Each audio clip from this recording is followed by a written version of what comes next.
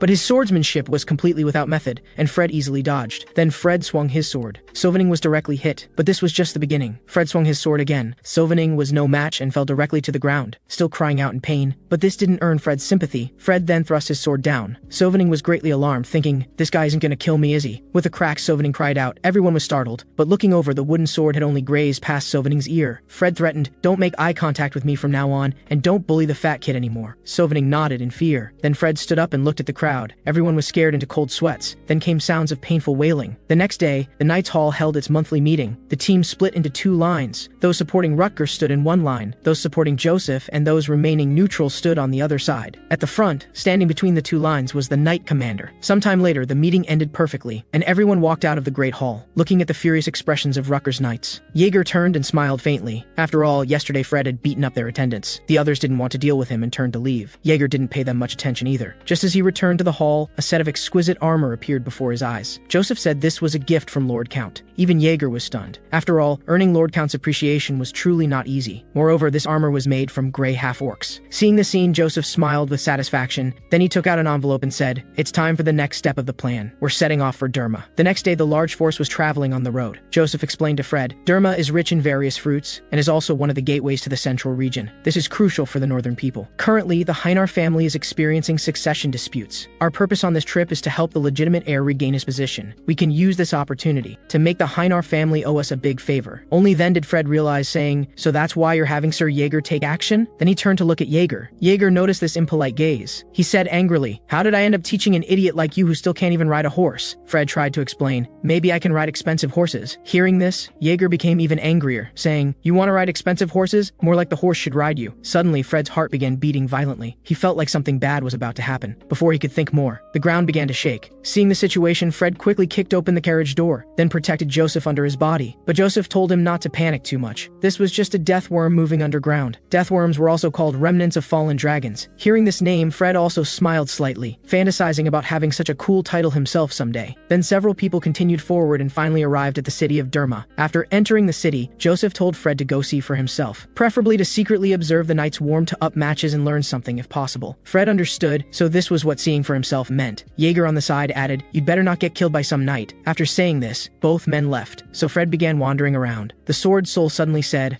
"I think I've been here before. I have an impression of those trees on the mountain over there." Fred understood, saying, "You teach me swordsmanship, I help you recover your memories. It seems we have another place to pray in the future." Then Fred came to the hillside. He first respectfully paid his respects to the tomb's owner, and brushed away the accumulated fallen leaves. Then he drew his sword, thrust it straight into the ground and began to pray. The sword soul seemed to remember something. He seemed to have come here with someone before, when the tree wasn't this tall. At this time, the sword soul seemed to sense something. Then he controlled Fred's consciousness and looked carefully. He saw a giant python coiled around the tree. The sword soul explained this was a spirit. Fred suddenly understood. No wonder he didn't feel fear, but rather a hint of warmth. Just then, footsteps came from behind. The sword soul immediately disappeared. The woman was plainly dressed, but this didn't affect her beauty at all. Fred quickly sheathed his sword and explained, "Sorry, I was just looking for a quiet place to pray and unknowingly came here." Then he took out his identity card. The woman carefully examined it and found no problems. Then she stared blankly at Fred. Fred broke the silence first, saying, "You're a maid here, right? Can we make a deal? I'll help you clean the tomb, but you don't spread word about this." After all, Fred was still afraid of Jaeger's anger. While the woman was thinking, Fred directly grabbed the cleaning equipment. The woman smiled faintly, then said proudly, "That depends on how hard you work." Fred was helpless and could only sigh. Beautiful women were indeed scary. Watching Fred working hard at cleaning, the woman was also amused by this scene. The next day, at the Hainar family training ground, Fred was hiding in the shadows at this time, secretly watching the knights spar. As he watched, Fred began to wonder. They were all knights. Why was Bolden's level so low? Sometime later, the day of the duel finally arrived. Fred was organizing equipment for Jaeger. Then he caught a glimpse from the corner of his eye. He saw Endry, who wanted to usurp the position. Jaeger advised him, "Don't get distracted. Night battles aren't something you can easily see, although I don't know what you saw yesterday. Start with the basics." After the guidance, Fred also relaxed a bit. Just then, the door opened. A dignified and beautiful woman entered. Lady Alicia entered. Seeing who it was, Fred thought, "This is bad. Yesterday I seem to have called her a maid." Just as Alicia passed by Fred, she glanced over. She looked at Fred with an expressionless face. Fred was instantly scared into cold sweats by this scene. Then Alicia sat on the throne. The priest also announced the start of the duel. The 6 knights also looked at each other. In the first match, because Knight Duncan was old and frail, he was quickly beaten and covered in wounds. Fortunately, Alicia couldn't bear it and chose to surrender in the first match. Duncan never expected that the person he had trained would backstab his own lord. He truly had no face to meet the old master. The second match was Jaeger's turn. The 2 men were immediately aggressive upon meeting. Then Jaeger gripped his sword tightly, ready to strike. For this kind of central wild boar, Jaeger didn't even need to take it seriously. He could dodge attacks just by casually moving his body. To outsiders, it looked like Colin was suppressing Jaeger, but experts could tell that Jaeger was just toying with his opponent. Then Colin used both hands with force and swung his sword at Jaeger. Jaeger was completely calm. He directly used the counterattack technique. Counterattack technique, as the name suggests, forcibly twists the opponent's attack, causing the enemy to expose weaknesses. After this technique was used, Sir Colin could only surrender helplessly. After all, they weren't even on the same level. Upon hearing victory, Alicia also breathed a sigh of relief. The third match was Juviel against Barbaro. Barbaro came on aggressively saying, "I am Barbaro of Arghanistan." Juviel looked very relaxed. Then he looked toward Alicia nearby. Alicia looked confused. The next second, Juviel bowed and said, "I decide to forfeit this duel." Everyone was stunned upon hearing this. Only then did Joseph realize he had been played. Meanwhile, Endry laughed loudly and declared his victory. Joseph was naturally displeased and immediately said, "Our family will not agree to this kind of duel." After hearing this, several people began discussing among themselves, as they didn't want to go to war with them. Endry backed down, saying, "Do you still have anyone who can replace Juviel?" Joseph remained calm, then pointed to Fred, who was watching from the side. Endry said angrily, "He's just an attendant, I don't agree. Having an attendant fight would only disgrace the family name." Hearing this, Joseph's anger surged toward everyone, saying, "And what you're doing doesn't disgrace the family name?" Everyone's thoughts were exposed, and their bodies trembled, so they could only reluctantly agree to Joseph. After all, what waves could a mere attendant make? Then Fred prepared to enter, but Joseph called out to him. Then Joseph hugged him and whispered, "10 minutes. You just need to hold on for 10 minutes." After hearing the order, Fred immediately said, "Don't worry, I'll do my best." Fred walked before Alicia and bowed, then turned to face Barbaro directly. Barbaro said, "You're not qualified to make me introduce myself." Then he threw away his shield, drew a long sword, and declared he would crush Fred's arrogance. Fred wasn't intimidated but faced the difficulty head-on. Both men were at sword point, but Barbaro's strength was too great straight, and Fred was directly knocked back. Fortunately, the Sword Soul revealed Barbaro's weakness was his shoulder. Otherwise, Fred would have been defeated within 2 moves. Even Barbaro was shocked. This kid was truly gifted. His eyes were like those of a hungry wolf. Although very imposing, there was still a vast difference between knights in attendance. Fred was directly suppressed and forced to kneel. Then Barbaro struck again with his sword. Fred was directly knocked flying and crashed heavily into the wall. Barbaro said, "You're excellent, but still far from enough." With that, he raised his sword to give Fred the final blow. At this critical moment, Fred swung his sword forward, deflecting Barbaro's attack. Everyone was shocked, because what he used was actually the counterattack technique. At this time, Fred's consciousness began to gradually fade. He was mumbling something under his breath. Barbaro noticed something abnormal. This was dreaming of some consciousness from memory. In his mind's consciousness, the youth stood blankly in the extremely dark back alley. But what he yearned for was the town radiating brilliant light. Then his consciousness returned to normal, and his will became even more determined. Brilliant flowers also bloomed on the youth before his eyes. Then their attacks continued clashing, even though both hands were bloody and mangled. His unyielding will made him get up again and again. At this time, Barbaro seemed to see something and was stunned for a second. Fred's sword began to tremble uncontrollably, making buzzing sounds. Barbaro immediately realized this kid was about to bloom. "Then I'll fulfill my duty as a knight." Then he began attacking fiercely, just to awaken the light that was about to awaken within the youth. Suddenly, an aura burst from Fred's sword. Everyone simultaneously thought this was the precursor. Barbaro hurriedly shouted, "Give me the shield." Then said seriously, "I am Barbaro of Arghanistan. Youth who has gained qualification, state your name." Fred had already entered his own world at this time. Looking at the glorious city before him, Fred finally realized he had gained qualification. Then a ray of light gradually condensed in his left eye, and he shouted, "I am Fred of Digia." In an instant, brilliant light bloomed. Barbaro also gave the highest respect and activated his own aura. The two energies instantly collided. When the light faded, Barbaro looked at the youth before him with satisfaction. Joseph and Jaeger immediately expressed their gratitude to Barbaro. Barbaro said this was what he should do, and he was also honored to witness a newly bloomed flower. Then Joseph turned to the priest and said, "Since Fred awakened his aura in this duel, in this case the rules of sacred duels would conflict with the Swordmaster's code." The priest was stunned. Clearly this problem had stumped him. At this time, Joseph suggested the duel be suspended. The next day, within the Heinar family, Fred lay weakly in bed, as if all his bones had fallen apart. He quickly asked someone nearby for a glass of water, but the person before him was actually Joseph. Fred immediately became alert. He hurriedly took the glass of water, then said he was fine now. Hearing that Fred was okay, Joseph said, "Thanks to you awakening your aura this time, this way the sacred duel rules would conflict with the Swordmaster's code." Fred was stunned for a moment. After saying this, Joseph got up to leave. That afternoon, Alicia complained in her room, "Damn, Endre actually snuck away. How annoying." Duncan replied, "Endre no longer poses a threat to the family. The main thing now is to completely control Derma." While speaking, Alicia seemed to notice something. She asked Duncan, "Don't knights usually ride horses?" Duncan was stunned for a moment, then said, "Of course, you can't be called a knight if you can't ride a horse." Alicia said, "Then it's true that when God opens one door, he closes another." It turned out that downstairs, Fred was struggling to practice horse riding, but the horse didn't want to give Fred any face and directly shook Fred off. Seeing this situation, Jaeger asked, "Didn't you say you could ride expensive horses?" Fred was also puzzled, saying, "Maybe I need even more expensive horse." After saying this, he was punched in the head by Jaeger. Then he realized things seemed quite serious, saying, "I need to find the reason." Then Jaeger told Fred not to practice today, saying he had to handle some matters. Then he turned and left. Fred could only sigh helplessly. Then he looked toward the giant tree nearby and decided to go see it once more. Sometime later, Fred came under the giant tree with his sword. Then he thrust the sword into the ground. The sword soul also successfully possessed him. As soon as he looked up, he saw the white snake appear before him. This scared Fred so much he almost let go of his sword. Then the white snake circled around Fred, and even smiled at the end. The sword soul explained, "Don't try to understand spirits. After all, they're on another side of the world." At this time, the white snake howled toward the sky. Light also emanated from the surroundings. Fred only felt a warmth in his body, like being held by his mother. The sword soul was also incredulous, saying this was the spirit's blessing. The next day, Joseph and his group were also preparing to return. Alicia first thanked Joseph for his help, then told Fred to step forward. Fred was stunned for a moment. With both their consent, he walked forward. Then, seeing Fred kneel down, Alicia began to say, "I sincerely thank you, Fred. If it weren't for you, there would be no me today. So I decide to entrust my name to you. Although you're not a knight, you were more glorious than a knight that day." Fred looked at the handkerchief before him, not knowing whether to accept it, but he remembered being scolded by Jaeger before, simply because he didn't accept Rutger's peanuts. Thinking of this, he accepted the handkerchief with both hands. Everyone was shocked. Joseph and the other also remembered that Fred hadn't received education about the noble world. Duncan nearby quickly said, "You can't accept it like that. Usually when a woman offers a handkerchief, it symbolizes two meanings. First is to hang it on the sword hilt, symbolizing honor. The second symbolizes love." After hearing this, Alicia's cheeks turned red. Fred looked completely confused. He looked around at everyone. The atmosphere seemed wrong. He quickly mumbled something and prepared to retreat. Back in the carriage, Joseph explained the reason and congratulated Fred on becoming a quasi-knight. Fred was obviously shocked. The knighthood he had struggled so hard to achieve was now accomplished just by accepting a handkerchief. Joseph continued explaining, "It's just enjoying a knight's treatment, and only limited to that place in Derma." Fred seemed to understand. No wonder it was called quasi-knight.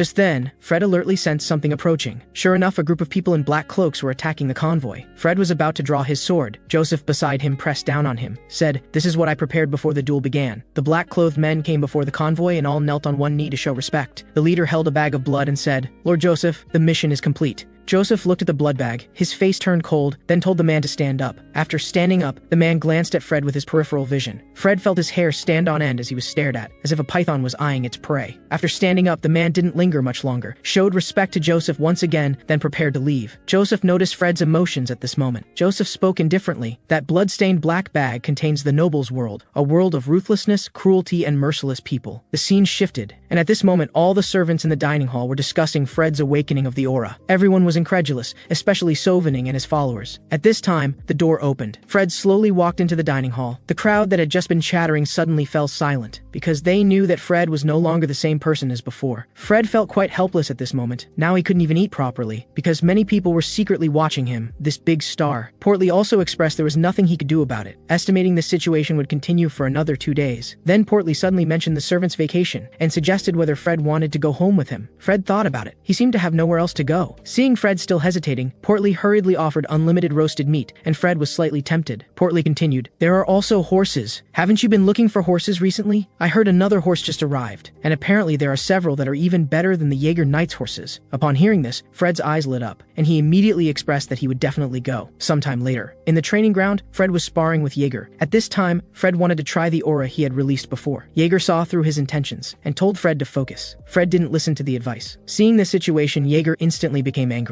and directly struck Fred's back with his sword. Fred cried out in pain and knelt on the ground. Jaeger looked at Fred seriously and said, "Do you think you're impressive just because you fought against a knight? You won't even listen to what I say now?" Fred was about to explain something, but was scared off by Jaeger's glare. Fred hurriedly stood up and apologized. Jaeger didn't want to say much more, turned and said, "That's enough for today." Fred could only helplessly turn and leave. At this moment, Jaeger was very worried about Fred's state of mind, because this seemed somewhat dangerous. That night, Fred didn't choose to rest, but worked even harder to hone his swordsmanship. On the distant wall, Jaeger followed because he was still worried. He breathed a sigh of relief and said, "Fortunately, Fred didn't give up because of this." The next day, Fred looked at the two men with disbelief. It turned out that Joseph had suggested giving Fred a vacation. Fred still wanted to say something, but was directly interrupted by Joseph, so Fred said no more. His eyes kept secretly glancing at Jaeger beside him. Jaeger ignored him, so they fell into brief silence. At this time, Jaeger spoke, "Even during vacation, you can't put down your sword for a moment. I hope when you return next time, you'll be in a different state." Hearing this, Fred knew Jaeger had forgiven him and showed a happy expression. After a few brief words, they let Fred leave. Fred had just walked out the door when he unexpectedly encountered Oksana's maid on the way, so he was brought here and put on a brand new black cloak. Seeing this, Oksana immediately praised Fred as a walking clothes hanger. Fred looked at Oksana's gentle and virtuous expression and couldn't hold himself together anymore, blush spreading across his entire face. At this time, Oksana said, "After this vacation ends, I'll find you a tutor. After all, mistakes like catching a lady's reputation with your hands should only happen once." Fred felt somewhat guilty after hearing this and readily agreed. After their conversation, Fred bowed again to express his gratitude and then turned to leave. On the other side, in the church, a group of nuns were discussing Fred's recent deeds while Mina knelt cleaning the floor. Hearing about the blonde-haired, blue-eyed guy, Mina was stunned for a moment, how she hoped it was Fred. But thinking about it, Fred couldn't possibly have become so powerful so quickly. While she was lost in thought, 3 nuns discovered Mina slacking off and loudly scolded her. It turned out that after they escaped that night, Marcella brought them to the church for refuge. Initially, the bishop disagreed, but Marcella had donated a lot of money to the church. Out of sentiment, the bishop could only agree to let the children in, but Marcella wasn't allowed to enter. Just then, the one-armed Jack's subordinate caught up. He grabbed Marcella in one swift motion and then dragged her away. This was the beginning of the nightmare. The next day, Fred and Portly arrived at the Canner estate. The butler and servants hurried out to greet them. Upon seeing the butler, Portly rushed forward and hugged him. It seemed the two had a very good relationship. Fortunately, the butler reacted in time and quickly apologized to Fred, who said it was fine. Then they prepared to go to the pasture first to see what good horses were available. But as soon as the horses saw Fred, they all fled as if they had seen some monster. Even the cattle and sheep fled together. Fred was greatly disappointed. He had thought only horses couldn't be ridden, but it turned out even cattle couldn't be ridden. Seeing this situation, Portly quickly told Fred there were other horses, and there would always be compatible ones. Fred could only hold on to his last bit of hope. Later, as evening came, the estate was working at full capacity roasting various meats. Fred was also shocked speechless. At this time, a middle-aged man came forward to greet them. "Welcome, welcome. I'm the head of the household, Olsen." Hearing he was the household head, Fred politely greeted him. Seeing this rising star, Olsen was also generous, telling Fred to eat as much as he wanted. After saying this, he led Fred and the others to the living room. As soon as he pushed open the door, Fred was stunned. He never expected Rutger to appear here. Both immediately bowed in greeting. After seeing it was Fred, Rutger said sarcastically, "I wonder if you're still willing to dine with me today." Fred was speechless. He hadn't expected Rutger to be so vindictive. Fred wanted to refuse, but but seeing the gazes of the surrounding knights, he could only reluctantly agree, as it was better not to offend a group of knights. The next day, Rutger's group walked along the road. At this moment, Fred was sulking, because his vacation time had been commandeered by Rutger to serve as labor. Dorothea beside him looked displeased. She said, "What are you looking at? Haven't you seen a beastman before? Can you really use a aura? Why can't you ride horses?" Faced with several questions in a row, Fred only replied with 10 words, "In life, anything is possible." Unexpectedly, Dorothea continued asking questions, and Fred became somewhat annoyed. Fortunately, Rutger interrupted in time, and Dorothea had to give up. At this time, a knight pointed to a group of people walking in the distance. They were pilgrims. Then he had his subordinates raise the banner to show their intentions. Fred also understood the purpose of this trip. Hunting was just a pretense. The real purpose was to protect those pilgrims. Suddenly, smoke exploded in the distance, as if something was approaching. Looking carefully, it was a herd of wild horses, but for some reason they were running south. Immediately after, Fred's heart suddenly jumped, as if something bad was about to happen. Rutger also sensed something, and his expression became serious. Just then, the ground began to shake violently. Fred was the first to react. This wasn't an earthquake. It was the tremor from a deathworm's movement. Then they saw the deathworm bite a fleeing horse in one gulp. Dorothea was surprised for a moment because deathworms don't eat meat, but this deathworm was strange, as if it was being controlled by someone. After eating the wild horse, the deathworm turned its gaze toward the distant pilgrims. Seeing the situation, Rutger immediately asked Dorothea what deathworms react to. Dorothea said blankly, "Only to vibrations." Seeing Dorothea was somewhat panicked, Rutger shouted loudly, telling Dorothea to wake up. Then he ordered Fred to protect Dorothea well, as he was going to attract the deathworm's attention. Fred received the order and immediately responded, "Understood." Then Rutger led everyone to charge quickly toward the deathworm. Facing this level of monster, Rutger directly deployed his aura and launched a fierce attack on the deathworm. But the deathworm had the title of Dragon's Remnant. How could it be defeated so easily? When the smoke cleared, the deathworm hadn't suffered any damage at all. Then the deathworm bit toward Rutger's direction. Fortunately, Rutger reacted in time and hurriedly dodged the attack. But the deathworm seized the opportunity and burrowed underground, then quickly drilled toward the pilgrims. Seeing the situation, Fred turned and told Dorothea to speed up. But unexpectedly, Dorothea was drawing something with her tail. Dorothea hurriedly explained, "This is a ritual of our beastman tribe." Then the talisman began to emit light. Fred didn't waste words and directly snatched the talisman, then turned and jumped off the cliff. The first half went smoothly, but his coolness lasted less than 3 seconds, as Fred's foot slipped, and he rolled straight down, then crashed heavily to the ground. The two people on the mountaintop looked at Fred lying on the ground in shock, but Fred was completely unharmed, and even he couldn't quite believe it. While surprised, Fred's body began to emit dazzling light. The lead-black horse beside him seemed to sense something. It turned to look in Fred's direction. An extremely gentle aura attracted its attention. It was the blessing of the spirits. But now wasn't the time to think about these things. The urgent matter was to deal with the deathworm. At this time, Fred's gaze swept over, and he actually saw Priest Andre. His heart immediately panicked, turning to look at Rutger's position. The distance was too far. The deathworm would definitely arrive first. At this moment, Fred looked at the talisman in his hand. After hesitating for a moment, he still decided to use the talisman himself to attract the deathworm's attention. Then the magic circle was activated, and Fred's sword was also imbued with vibration magic. Then Fred thrust forcefully, and the ground began to shake. But this vibration wasn't enough. He had to release his aura. Fred suddenly opened his eyes wide, and at the same time the surroundings emitted incredibly dazzling light. The deathworm was immediately attracted and rushed quickly toward Fred. The deathworm launched the first attack. Fortunately, Fred retreated and dodged the attack. The sword soul within him told him not to be too eager to fight, as this guy wasn't something ordinary people could handle yet. Fred naturally knew this too, but the deathworm's attacks were too fierce, and Fred was somewhat overwhelmed. Just as Fred was thinking about how to deal with it, the deathworm directly burrowed underground. It completely disappeared from Fred's sight. When he realized what was happening, it was already too late. The deathworm burst directly from beneath his feet. Rutger was shocked. He stared blankly at the scene before him, but the next second, a figure burst from the smoke. It was the black horse that had saved him. The sword soul told him to look again with his aura. Unexpectedly, a silver horn had appeared on the horse's forehead. At this time, Rutger caught up and asked if Fred was injured. Fred said he was fine. Hearing that Fred was okay, Rutger then explained the tactics. "You go lure the deathworm over, leave the rest to me." Looking at Rutger's determined eyes, Fred reluctantly accepted, and then charged forward quickly. Seeing the deathworm was chasing him, Fred felt relieved, and had the black horse accelerate to dodge attacks, while he continued to attract the deathworm's attention with his aura's amplification. Arriving at the designated position, Rutger told the others to scatter. He himself closed his eyes and gathered power in his sword. Fred was stunned seeing this, and the sword soul explained, "He temporarily expanded his own world. Only knights who can deeply examine themselves can use this." Rutger truly was an extraordinary knight beyond imagination. The deathworm seemed to sense something, and immediately stopped its moving body. Fred was obviously panicked for a moment. Indeed, his own world was still too weak. Suddenly, the black horse's forehead emitted dazzling light, and then Fred felt his abilities improving. The aura he emitted once again attracted the deathworm's attention. But at this moment, Fred had reached his limit. Fortunately, Rutger's knights charged up together and activated their auras, which continued continued to attract the deathworm's attention. At this time, Rutger was ready to strike, just as Fred and the others passed by him. Rutger's eyes focused and a terrifying aura emanated from his entire body. Then he struck with all his might. The deathworm instantly turned to ash. Fred stepped forward to inquire about Rutger's injuries. Rutger said he was fine, then struggled to stand up, but his legs were somewhat weak, and he fell on his bottom. At this time, Rutger wanted Fred to help him up, but Fred also sat down on his bottom. Rutger looked awkwardly at his hands suspended in midair, and then sighed helplessly. At this time, the knights nearby also came over to praise Fred for doing well. Fred said thank you embarrassedly. Then Priest Andre's voice came from nearby. Fred immediately stood up and bowed. Andre also gave Fred the highest blessing. Seeing this scene, the pilgrims behind also knelt down and prayed together. Time came to evening, and several people rested and recovered on the spot. At this moment, Fred was frowning as he wiped his sword. Rutger walked over slowly with a bottle of wine, then sat down and asked Fred if he wanted a sip. Fred was about to refuse, but Rutger directly interrupted. Now that I think about it, you've refused me 3 times already. Did Joseph tell you to stay away from me? After hearing this, Fred reluctantly took the wine bottle and drank it all in one gulp. Rutger saw Fred's battle-scarred sword, and then asked why he didn't have someone repair it. Fred was also helpless. Other blacksmiths couldn't fix it. Only by finding its owner could it be done. Rutger didn't think much about it. After taking a sip of wine, he asked Fred where he planned to look for the sword's owner. Fred's eyes focused, then he said, Digjia. At this time, on the other side, in Oksana's mansion, Oksana was embroidering the Hainar family crest. The maid praised how well Lady Oksana was doing. Oksana said this was her first time doing it. She had seen her mother do it before, but these traditions had been gradually forgotten. After all, those knights living in luxury had no right to take up their banners. The next day, several people began their journey home. The Black Horse nearby also ran to bid farewell to the convoy. Although Fred was somewhat reluctant, the Black Horse had to protect its own tribe, and he had things to do. Andre saw Fred's reluctance and comforted him. You don't need to be too reluctant. Life is composed of joys and sorrows. When fate arrives, you will naturally reunite. After hearing this, Fred also relaxed a little. At this time, in the Earl's mansion, the Earl was frowning and pondering something. It turned out that just now, news came from the west that Earl Rafnoma had fallen, but there was no news from the royal side. These new rulers seemed to be attempting to break the old feudal society. On the other side, Fred was hesitating whether to knock and report. After all, he had helped Rutger. Given Jaeger's personality, he would definitely get a beating. But this was just his imagination, so he knocked on the door. They chatted briefly. The situation didn't seem that bad, but looking up, he found 2 people staring at him intently. Although they were angry, he was their servant after all. Then Joseph stood up and came to a banner saying, this is a banner symbolizing one's own honor. You now have the right to take up the banner that belongs only to you. Go, take this back to your homeland. Hainar and Bayod will support you. Go personally deal with the filthy existence that binds you. At this moment, Fred could no longer express his emotions in words. Was it joy, relief, or emotion? He only knew that he finally had the right to judge those bastards. As soon as Fred received his banner, he could no longer contain himself and set off for Digjia that very night. In the evening, in the Digjia dance hall, a group of men surrounded a room, and inside the room, a woman was dressing and applying makeup. This person was Marcella. It turned out that after being caught that day, she was sold to the dance hall for the men outside to play with. An old woman nearby was urging Marcella to hurry up and go out. Marcella said nothing, just continued applying light makeup. Seeing this situation, the old woman directly lifted Marcella's chin and said, there's still a long time ahead. Until you're old and ugly, you won't be able to leave here. Marcella just smiled faintly, then glared fiercely at the old woman. The old woman was also startled, thinking, I didn't expect her to still be defiant after being treated like this. Then Marcella put down her makeup tools and stood up to leave the room. At this moment, Marcella had already decided to end it all tonight. After all, Sanji was dead, and seeing that the others were all living well, she could die without regrets. The men outside all cheered loudly when they saw Marcella come out. The old woman said, those who want to spend the night with Digia's Black Rose, please bid your prices. Everyone immediately began competing. The old woman had to admire Marcella. Despite being middle-aged, she still had such charm. At this time, someone in the crowd shouted 4 gold coins. The old woman felt this price was about right, and was about to announce the result. Just then, a voice suddenly came from outside the door. 100 gold coins. Everyone was startled. The old woman was also stunned. Then a figure entered the dance hall. Hearing this voice, Marcella became somewhat panicked, because this voice sounded too much like that man's voice, the man who had caused their organization's destruction. Then Fred said as he walked, also, bring me a serving of roasted sausage and black pudding, plus potato cakes and white bread. After hearing this, Marcella was surprised, because these were things Sanji liked to eat. Then a golden light flashed before her eyes. That's right, Fred had returned. Looking at the man who had grown up before her, Marcella was already in tears, but reality rang alarm bells for her, so she hurriedly told Fred to run away, because Jack's subordinates were watching here. The old woman saw the two whispering and guessed what was happening. Then she asked Jack's subordinates to deal with him. Several people understood and stood up to take action. Fred was completely unperturbed. He said, before paying, I happen to have a debt to settle with you all. Seeing the old woman was confused, Fred directly emanated a cold aura and said, Jack owes me a debt. The The leading man was about to draw his sword when Fred instantly appeared and slit his throat. Almost no one could react to what had happened because it was too fast. The others saw the situation and drew their swords, demanding to know who Fred was. Fred raised his short sword and said, "I am Sanji's last short sword." Hearing this, one subordinate finally realized and said, "He's Fred." Fred replied, "I am Fred. Come on, kill me just like that day." Everyone shuddered, because the aura of Fred before them was too much like a bloodthirsty wolf. Seeing the men weren't moving, Fred struck first. With one stab, the man couldn't react in time. Then he went on a killing spree among the crowd, one scream after another. They fell one by one, until their blood paid for every tear Marcella had shed. On the other side, in Jack's organization, Jack was lying exhausted in his chair. He reflected on his life's experiences. Now that Sanji was dead, he had become the leader of the entire back alley. If he wanted to climb higher, he had to plunder others' things, stepping on enemies' corpses to climb higher. But now that he had climbed to the peak, he realized such fate was merely decided by the upper class's single word: this damned life. Just then, a subordinate burst through the door and exclaimed, "Boss, we're surrounded by the guard." Hearing this, Jack could only smile helplessly. This day had finally come. On the other side, Bolden had the mayor and guards surround the entire back alley. Looking at the mayor's fawning appearance, he guessed that the mayor's turning a blind eye to the back alley's affairs was all due to receiving high tribute payments. Bolden could only sigh. This mayor probably wouldn't last much longer either. At this time, the mayor asked when the knight from the guild would come. Bolden turned to look behind and said, "He's already here." Then they saw Fred walking out from afar, covered in blood. Seeing Fred wanted to go alone, Bolden couldn't help but worry, as he would be in trouble if Fred got hurt. But looking at Fred's determined eyes, Bolden could only sigh helplessly. Then he handed the banner to Fred. Fred planted the banner into the ground, and the two family crests were revealed. Everyone was stunned. They hadn't seen banners for a very long time. Then Bolden began to pronounce Jack's crimes. After the pronouncement, he let Fred do as he pleased. Fred didn't hesitate at all. He drew his long sword and began releasing the power of his aura. Recalling his unwilling past, Fred's eyes became increasingly resolute. Then he struck down with his sword. The door shattered with a crash. The people behind the door were directly blown away. Fred also walked in immediately. It was time to cut these evil ties. Fred said slowly, "I am Fred of Dejia. I am not only a rightful agent, but also a rightful avenger." Hearing this familiar voice, Jack slowly stood up and couldn't stop laughing. Seeing only Fred charge in alone, everyone raised their swords to strike. But Fred was a knight. He instantly dealt with these small fry before him. The others were all scared, but since Fred was just one person, they naively thought they could surround him. But Fred immediately activated his aura. In just an instant, everyone had white marks on their bodies. Then, within the circular range centered on Fred, everyone suffered varying degrees of casualties. Seeing such power, everyone decided to tear down the stairs so Fred couldn't come up. Fred was also slightly troubled, but this was the Black Rose Tavern where he had lived since childhood. How could he not be familiar with it? Then he cut the rope with one sword stroke, used the rope's momentum to fly up and reach the top floor. Then came endless slaughter. Faced with this demon-like man, they were afraid, completely afraid. Seeing no one dared to step forward, Fred took the initiative to attack. Wherever he went, none survived. Even the sword soul within praised him as a natural-born killer. After killing the last person, Fred looked back. Although he hadn't recreated that day's scene, it was enough. It was time to finish this. So he leisurely walked up the stairs, and then opened the door. Jack had been waiting for a long time. Jack didn't speak, but placed a cup of wine beside him, then sighed helplessly and said, "Although I'd heard the rumors, I still didn't dare believe it." After saying this, he stood up, drew his sword and prepared, saying, "Let me put a perfect end to your world." Seeing this situation, Fred also drew his sword to meet the enemy. A great battle was about to break out, but Jack, having fought his way to this position, definitely had strength. He actually blocked Fred's attack and pushed Fred back. Compared to strength, Fred was better at agility and technique. After just a few rounds, Fred successfully suppressed Jack. But Jack wasn't one to give up easily. He gritted his teeth and pushed hard, again pushing Fred back. Then came continuous strikes. Fred was also stunned. At this time, Jack also fell into memories. He once had dreams too, dreams of claiming that light as his own. He wanted to grasp that brilliance, so he worked hard to climb upward, even though there was a mountain of corpses and sea of fire beneath his feet. But he finally climbed to the peak of the back alley. But why still couldn't he touch that light, even if it was built with blood? Thinking of this, a twinkling star appeared before his eyes. That was Fred holding the sword. Seeing the glowing Fred, Jack finally understood. To touch the light, one must have the qualification to shine. Looking at Fred glowing before him, Jack laughed loudly. "Excellent! Sanji would be very happy to see this." Hearing Sanji's name, Fred could no longer hold back. He shouted and struck with his sword. Jack had also come to terms with it. He said, "Today is a good day. I'm going to open all the wine barrels in the back alley and hold a feast. You'll climb even higher in the future." With that, their attacks repelled each other again. But the next second, Fred instantly adjusted his posture and thrust with his sword. Jack was pierced, and his life began flashing before his eyes. This was fine too. Rather than being crushed by a powerful world, it was better to be a stepping stone for a capable young man. Looking at Jack, who was about to die, Fred asked if he had any last words. Jack placed his iron hand on Fred's head and then said, "You've worked hard. Rest a while before you go." Fred was puzzled why Jack showed such an expression. Then he pulled out his long sword. Jack swayed and covered his wound. Although he had done countless evil deeds in his life, at least he had lived brilliantly. Then Jack raised his iron hand and shouted, "I've had a very fulfilling life, Sanji. I'm coming." With that, he fell backward and dropped from the high building with a smile. Fred, having completed his revenge, felt no joy at all, but rather a faint bitterness. So he turned to look at the cup of wine still on the table, then picked up the wine and drank it all. After drinking, he left a gold coin and turned to leave, walking through this building full of corpses. Seeing this situation, ripples were stirred in the young man's world. After resolving everything, Fred slowly walked out of the building. His heart was mixed with emotions, and his eyes showed no light at all. Boldan and the guards behind him were all frightened by this terrifying presence. He felt that Fred before him wasn't a person, but an unreachable mountain peak. But Fred didn't care about their opinions. Just as he turned to leave, a voice came from afar. "Fred, I'm Haven." Hearing this familiar voice again, Fred suddenly came to his senses. He looked at the person before him with disbelief. He had thought all the family members of Sanji's organization had been wiped out, never expecting Haven to still be alive. At this moment, hope seemed to return to the young man's eyes. He was about to say something, but his body had reached its limit, and he fainted in Haven's arms. The next day, Fred looked down at the vast back alley, feeling somewhat uncomfortable, as he had originally been just one of them. But it didn't matter now. The urgent matter was to find Boldan to discuss what came next. A few minutes later, he saw the haggard-looking Boldan, but this wasn't his fault, as there were simply too many documents to process. So Boldan was ready to assign Fred some tasks. Fred was stunned for a moment, then said, "I can't read documents and such." Boldan knew this, of course, so the task he gave Fred was captain of the guard, that is, arrest authority. Lord Joseph wanted to take this opportunity to reorganize the back alley. Fred readily agreed, as it was Lord Joseph's order. But before that, Fred had one more thing to do: go to the prison to find someone, even if he had to turn the entire back alley upside down to find him. That morning, Fred hurried to the prison. After greeting the guards, he walked straight in and stopped at an iron cage. Everyone was scared away by this terrifying presence. Fred ignored them and silently searched for something. Soon he saw a person hiding in the corner. This was Otto, who had deliberately let him escape years ago. Fred had come to rescue him. At midday, at the church, Fred slowly got down from the carriage. His purpose here was singular: to take away his family member Mina. But at this moment, Mina was being bullied by the nuns, who demanded that if she didn't finish washing the dishes, she couldn't participate in prayer. So Fred looked for a long time without finding her. But to avoid affecting progress, Fred still began praying first. Just then, familiar footsteps came from afar. Fred smiled slightly and stood up to look back. But the next second, Fred immediately frowned. How had she become so thin? This scene happened to be seen by a nun, who hurriedly asked what was happening. Fred chose to ignore her and walked directly toward Mina. Mina looked at the familiar yet strange man before her, feeling emotional, even thinking this wasn't Fred. Only when Fred called her name did she realize. Fred looked at Mina's dirty clothes and calloused fingers, his heart filled with anger, saying, "Damn it, acting like a fool, what are you doing?" With that, he crouched down to help her clean her clothes. Mina was incredulous, her body slightly trembling. After confirming it was Fred, she couldn't hold back anymore. Tears just fell straight down. All the grievances of these years were released today. Seeing the situation, Fred immediately hugged Mina tightly. He had originally wanted to thank the church for their care over the years, but seeing Mina like this, Fred didn't plan to give them a good face. Thus, the three people who were homeless that night finally had a new home. Then they took the carriage home. That night, the blacksmith was recalling his life's experiences. He used only 4 words to describe his current situation, accomplished nothing. Seeing it was getting late, the blacksmith prepared to close and rest. Just as he was about to close, a voice came from behind. "Boss, closing so early? My sword is waiting to be repaired." Hearing this, the blacksmith was stunned, then turned around. Sure enough, it was that little brat from years ago, now returned in glory. The blacksmith excitedly said, "Of course I can fix it." Then the blacksmith took the weathered honor sword and asked about the origin of the scars on the sword. Fred described them one by one. There were goblins and deathworms too. The blacksmith was filled with relief after hearing this, and decided to use the rest of his life to perfect this honor sword with all his might. The next day, Fred found Haven, wanting him to help with something. That was to search for clues about Jack's hidden assets. Haven pondered for a moment, then slowly said, "Perhaps it's related to the courtesans who were sold." Upon hearing this, Fred immediately said, "That's a bit tricky. I searched around briefly, but several people disappeared without a trace. I know one of them was called Anna." Haven said puzzledly, "That's very strange. Logically speaking, a living person couldn't disappear so completely." While Haven was thinking, Otter interrupted the two who were discussing from a distance. He said, "Fred, as you said, I went around and finally found a suspicious place." Hearing there was news, Fred immediately got up, ready to go to the scene to investigate. After some time, Fred arrived at that suspicious place. It was a butcher shop. As soon as he arrived, Fred handed a piece of paper to the boss with the missing person's name written on it. The boss said, "I don't know him. If you want to ask, go ask Black Bear." Fred smiled faintly and said, "Of course I'll go ask. But how do you know what's written on the paper is a person's name? People in the back alley basically can't read. It seems you're an outsider who doesn't understand the situation here. What you're selling isn't pork, but human flesh, right?" After hearing this, the boss froze in place for 3 seconds. Then he immediately swung his knife at Fred. Fred. Seeing this, Fred wasn't panicked at all and directly pulled out his dagger. A few minutes later, the boss was beaten down, and he confessed everything he knew. Seeing he had confessed everything, Fred didn't make things difficult for him anymore. Later, he organized the information with Otter. First was the butcher Black Bear, who was now a major figure in the back alley. Second was the slave trader. Just then, Otter's brother came running hurriedly, saying he had found clues. He said someone saw Anna getting into a carriage, and what was particularly strange was that all those getting into the carriage were pregnant women. This immediately made Fred fall into deep thought. Why would someone specifically buy pregnant women? What did they want to do? Suddenly, a familiar and terrifying figure appeared in Fred's mind. Could someone be using black magic to create female ghosts? This made Fred panic. He hurriedly got up to find Boldan and told him about this matter. Boldan was speechless. He had finally found some time to rest, and now another matter came up. Boldan was about to refuse, but Joseph's carriage had already arrived downstairs. He immediately complained. Again, wasn't it supposed to arrive in 2 days? But complaining aside, he still had to greet his master. Upon meeting, Joseph immediately sensed that Fred had something on his mind, so he let several people go inside for a detailed discussion. The mayor then warmly welcomed them inside, but Jaeger didn't give him any pleasant looks, because he knew his mayoral position wouldn't last long. Sure enough, once inside, Joseph told the mayor he didn't need to come tomorrow. Everyone present was shocked to hear this, but the mayor couldn't disobey his master's words and could only leave dejectedly. Joseph didn't care and directly told Fred to tell him, the new mayor, whatever was on his mind. So Fred told him about everything that had happened recently, as well as their plan to find Black Bear. After listening, Joseph told Fred to go and come back quickly, because there was another matter for him to handle. This matter was very important, concerning the Black Mage. So Fred hurriedly had Otter bring the banner and come with him to the deepest part of the back alley. The alleys here were the most chaotic, and there were all sorts of vicious people. Fred's purpose in coming here was to find the butcher Black Bear, but the people inside made Fred wait a while. Fred didn't mind, since he had time anyway, so he decided to wait, but he waited until evening before the people inside opened the door to let Fred in. But Fred chose to ignore them. After all, knights had their pride. Seeing Fred wouldn't come in, the man prepared to close the door. Hearing about closing the door, Fred's expression darkened and he threatened, "If you dare close that door, there will be several more corpses today." Upon hearing this, the man froze for a moment. He was about to say something, but Fred directly unfurled the banner and said in a deep voice, "I will exercise my rights under the guarantee of my honor. Tell Black Bear to come out and greet me personally." Upon hearing this, the man completely panicked, because he had heard that if the banner was planted in the ground, terrible things would happen. After receiving Fred's threat, Black Bear lost his previous arrogance and said he would fully cooperate with Lord Joseph. So Fred hurriedly returned to the mayor's office to tell Joseph this news. Joseph smiled faintly, very satisfied with Fred's behavior. Since it was already settled, Joseph arranged his task. That was to establish a search team to fully search for the Black Mage. For this, he planned to give the task to Gregory. After listening, Gregory solemnly said he would definitely complete the mission and live up to expectations. Then he began selecting teammates. He chose Sir Cade, who was skilled in tracking, and the rising star Fred. A few days later, following Sir Cade's tracking, they arrived at Baron Utman's territory. Only the weather here seemed somewhat strange, with torrential rain for several consecutive days. They discussed and decided to set off again the next day. The next day, the rain indeed stopped, but thick fog rose up. Everything revealed an eerie atmosphere. Fred didn't mind, thinking this was a normal phenomenon. Then they discussed and decided to find an inn to stay at. The boss was very puzzled. It was still so early, yet someone wanted to check in at this time. Gregory explained the situation. During the explanation, a cute little girl poked her head out and stared intently at Fred. Fred waved at her in a friendly manner. Seeing this, the little girl immediately blushed. Suddenly, the Sword Soul's voice rang in Fred's mind. "Fred, there's something strange here. I'll lend you my world. Take a look at that little girl." Fred looked closely. He saw a black aura emanating from the necklace on the girl's chest. The black aura transformed into a ghostly hand wrapped around the girl's neck. This was a curse. Then Fred followed the aura to its end. The end of the black aura was actually a church. Seeing this, Fred didn't hesitate. He walked straight in boldly. After searching around, everything in the church looked quite normal, with nothing unusual. Suddenly, a figure emerged from behind. To avoid alerting anyone and arousing suspicion, Fred immediately crouched down, pretending to pray. The person was a priest from the church. Just as Fred was about to bow and pay respects, he noticed something was off. The pattern on the book the priest was holding was the same as the one on the little girl's necklace. This was too strange. This didn't seem like a normal church symbol. Fred forced himself to calm down. Now wasn't the time to panic. The urgent matter was to find Sir Gregory and report. So after praying, Fred left the church without showing any emotion. But after coming out, Fred didn't immediately go find Gregory. Instead, he found a nearby old man doing farm work and asked if anything strange had happened recently. Originally, the old man didn't think there was anything wrong, but hearing Fred say this, the old man said, "Indeed, it feels a bit off. Recently, children have been dying mysteriously, like some infectious disease." After getting the answer, Fred bowed in gratitude and hurriedly left, because he knew this wasn't some simple infectious disease, but a curse. On the road, the Sword Soul spoke. "This black mage should be very strong. Only high-level priests can see through it, but there's no evidence, so taking rash measures would be risky." Just then, a cloaked figure in the distance caught Fred's attention. He was holding the same pattern necklace Fred had seen in the church, giving the necklaces to children, and his behavior was suspicious. After giving the necklaces to the children, he left. So to investigate further, Fred quietly followed. But he always felt like the cloaked person was deliberately deliberately luring him out of the village. While Fred was thinking, the cloaked person flashed and appeared right in front of Fred. Fred immediately drew his sword to face the enemy, but the cloaked person's strength was great, and with just one strike, Fred was knocked back. The knockback Fred only felt his arm going numb from the shock. Sensing the opponent's strength, he immediately activated his aura. The moment after the cloaked person attacked, Fred quickly moved his body, then thrust with his sword. But the cloaked person was too strong and dodged the attack with a simple lean backward, and quickly counterattacked. When the sword fell, the collision of their two auras produced a huge explosion. When the smoke cleared, Fred was kneeling on the ground, while the cloaked person only had their cloak damaged, suffering no injury at all. Seeing her aura, Fred was stunned for a moment, because her aura seemed somewhat different. The sword soul then explained, "This is sacred power. She's a paladin. Paladins have one weakness. They suppress people first, then communicate." Although Fred also thought about fighting back, but the opponent was too strong, and after just a few rounds, he was pinned to the ground with no power to resist. Outmatched in skill, Fred could only surrender. Then he confessed everything. "I come from Digia. I came here to investigate some matters." Learning he wasn't an enemy, the woman followed Fred back to the inn and introduced herself. "I am Justia, sent by the Northern Grand Diocese." Gregory also returned the courtesy, showing respect. Then everyone began exchanging information. Justia said, "I believe that church is the main body of the curse." Gregory was stunned after hearing this, thinking, a paladin who follows the church actually thinks the church is the culprit. It seems the situation is more serious than imagined. The development has exceeded my authority. Justia saw Gregory's concerns and told Gregory and the others they didn't need to interfere in this matter. Gregory and the others were also troubled, but faced with authority limitations, they had no choice. Only Justia could handle it alone. After some time, the sky gradually darkened. At this moment, Fred was aimlessly looking outside. Due to authority issues, their investigation had to stop, and they would leave soon. Seeing Fred was about to leave, the little girl became sad. She begged Fred to stay a few more days. Fred thought for a while, and finally softened, agreeing. The little girl was very happy. She even gave Fred a flower ring she had woven as a gift. But right after giving the ring, she was urged by the boss to go to bed. After confirming Fred wouldn't leave tomorrow, she turned and went upstairs. But after just 2 steps, she stopped. Then she began trembling all over. Finally, her eyes rolled back and she fell straight to the ground. Fred was shocked and immediately used his aura to check the specific situation. Then he saw the curse had been activated. At the same time, Gregory and the other two heard the commotion and hurried over. Seeing this scene, everyone couldn't help but worry. Miss Justia's expression turned cold. She turned around, ready to go to the church alone. Gregory's face looked grim. He wanted to go too, but rules were rules. This made Fred very angry. Fred said, "Since you won't go, then I'll go myself." But he was stopped by Gregory. Gregory said, "Listen well, Rising Star. A knight's sword is heavy. Our swords need reason and responsibility, so we just need to find a reason." Hearing this, Fred was somewhat confused, not understanding what Gregory meant. Meanwhile, Justia found the source of the dark aura. Sure enough, it was the church. Then she pushed open the door and walked in. The priest smiled eerily. "You came quite quickly, but why are you alone? Without everyone present, we can't pray properly." The priest's words were cryptic, and Justia didn't quite understand. But the next second she knew, because a group of female ghosts suddenly burst out from outside the door, all shouting, "Where is my child?" The scene was terrifying. Justia didn't hesitate and immediately mobilized her sacred power with full force. A beam of light shot up to the sky. This was the sacred skill, Solemn Exorcism. All evil spirits hit would be suppressed. However, this skill had a drawback. It consumed lifespan. The priest, seeing the time was right, decisively summoned a pitch-black treasure sword. As they say, strike while the iron is hot. Seeing the priest about to attack with his sword, Justia knew she couldn't escape, so she decisively burned her remaining lifespan, preparing to unleash her strongest attack. At this critical moment, a burning wooden chair flew from a distance. This was thrown by Fred and the others. The priest smiled faintly. With one sword strike, he shattered the wooden chair into pieces. Although the wooden chair became fragments, it gave Fred a chance to get close. Fred suppressed the priest with one sword strike. However, rather than saying Fred suppressed the priest, it was more accurate to say the priest was stunned seeing the sword's soul within Fred. During this time, Gregory asked what was happening. Justia hurriedly told him the root of everything was the bell tower outside. They had to hurry. Gregory also knew they had to hurry, but Sir Cade couldn't use aura. It seemed they had to let Fred free his hands first. After saying this, Gregory suddenly gathered his strength, and his eyes also burst with aura. He bear-hugged the priest away from the battle, and told Fred to quickly go clean up whatever was in the bell tower. Fred immediately set off upon receiving the order, but the priest used black magic. He controlled the female ghost army to surge toward Fred again. Fred had difficulty moving through the ghost horde. Fortunately, Justia enchanted Cade's arrows. This allowed Fred to escape the predicament. Thus, Fred had a clear path all the way. Meanwhile, Sir Gregory had successfully completely suppressed the priest. This priest seemed strong, but in Gregory's hands, he was just a rookie. Even after being defeated, the priest kept taunting with his words, so Gregory cut off his head, making him shut up forever. The female ghosts outside also stopped moving because of this. Just as Gregory was about to take a sip of water to relax, unexpectedly, the priest's severed head head actually spoke, and flames also gushed out from the original body's severed parts. Justia thought this was bad, because she recognized this monster as the Headless Knight, Dolahan. On the other side, Fred finally reached the bell tower's location, but the dense runes above gave Fred a headache. Fortunately, he had the Sword Soul's guidance. Just as he was about to attack, the ground suddenly cracked, and Fred's spellcasting was interrupted. Then Fred fell straight down. After landing, Fred saw the church before him had become ruins. He was somewhat bewildered. Before he could think much, the Headless Knight walked out from behind. Fred was startled and immediately raised his sword, asking where the others were. The Headless Knight smiled faintly. He said, "Their aura is useless to me, so I let them sleep for a while. What I want is only this," and with that, he lifted up what was from the bell tower. Fred, seeing the source of the curse before him, raised his sword to strike. But this mindless attack was useless against the Headless Knight. In just an instant, offense and defense switched. Only the effects were different. The Headless Knight could easily block attacks, but Fred couldn't defend against the Headless Knight's attacks. Fortunately, Fred had the elf's blessing. Otherwise, he couldn't have blocked at all. Fred also seized this opportunity to strike with his sword, although he successfully split the Headless Knight in two. But the Headless Knight was an undead creature. A mere slash had no effect at all. Soon, Fred was suppressed again. The Sword Soul finally couldn't stand it anymore. The Sword Soul said, "Young man, I allow you to connect to my world." As soon as the words fell, Fred's aura suddenly turned gray. The Headless Knight was shocked by this scene, but before he could react, Fred flashed to his front, and gray aura swirled around them. But as the saying goes, the bigger the special effects, the lower the damage, so the recent attack only scratched the Headless Knight's hand. After his hand was scratched, the Headless Knight finally got angry. Then he activated his complete form. Seeing this, Fred was stunned. What was this thing? In the 1 second he was stunned, the Headless Knight disappeared. When Fred came to his senses, the Headless Knight was already behind him. The Headless Knight struck with his sword. Fred was heavily knocked away, then fell to the ground, losing consciousness. Next, the Headless Knight prepared to immediately deliver the finishing blow. Just as he was about to stab the sword into Fred's body, Fred suddenly grabbed the long sword with his hand. His hand was also emanating silver light. It turned out the Sword Soul had taken control of the unconscious Fred, helping him block this strike. Then, huge light exploded from Fred's body. Unlike before, this time the Headless Knight was beaten and howling. Although the Sword Soul had lost his memory, he was also a knight, one who existed to protect. Then it was time for the second round. The Headless Knight couldn't help but be frightened by this terrifying aura, especially Fred's lightning-fast attacks. The Headless Knight was beaten with no power to fight back. The Headless Knight, pinned to the ground, wanted to say something, but was directly crushed by the Sword Soul. However, the Headless Knight was an undead creature after all, and soon restored his body. But so what if he restored his body? Since he could be killed once, he could be killed a second time. So what followed was the Sword Soul's one-sided crushing of the Headless Knight. Although the Headless Knight couldn't feel pain, every attack from this man before him was extremely fierce. Each attack caused damage to his soul. Finally, even his heart was torn open. Only then did they discover this cunning fellow had actually hidden the curse's source in his heart. Seeing this, the Sword Soul crushed it with one palm. Thus, the trapped souls successfully returned to their bodies. But how to kill this guy? For this, the Sword Soul had a good idea. That was to chop all his limbs to pieces. The Headless Knight still wanted to escape, but was cut down by another sword that severed both his legs. Just as the Sword Soul was about to cut off his last arm, the Headless Knight finally couldn't take it anymore and began shouting loudly, "Save me, Lord Lamasut!" As soon as the words fell, pitch-black tentacles appeared out of nowhere. But the tentacles weren't there to save him, but to kill him and silence him. Hearing this name, the Sword Soul only felt it was somewhat familiar, but now wasn't the time to think about this, because Fred's body couldn't hold on anymore. With that, Fred fell straight down. At the same time, in Utman's territory, a woman sat calmly on a throne. Below the throne were bloody severed heads, and countless headless knights. That's right, this woman was Lamasut, mentioned by the Headless Knight. 3 days later, Fred painfully crawled up from bed. He had been unconscious for 3 whole days. Although his body was in pain, at least no one was injured. The Sword Soul said it should be because Justia finally released a barrier, which prevented everyone from getting hurt. She was indeed very capable. After saying this, Fred was stunned for a moment. The Sword Soul was actually praising someone, but the next second, he seemed to think of something else. That was to thank Sword Soul on behalf of everyone for his help. The Sword Soul didn't speak, and the air fell into brief awkwardness. Just then, the Sword Soul's voice slowly came,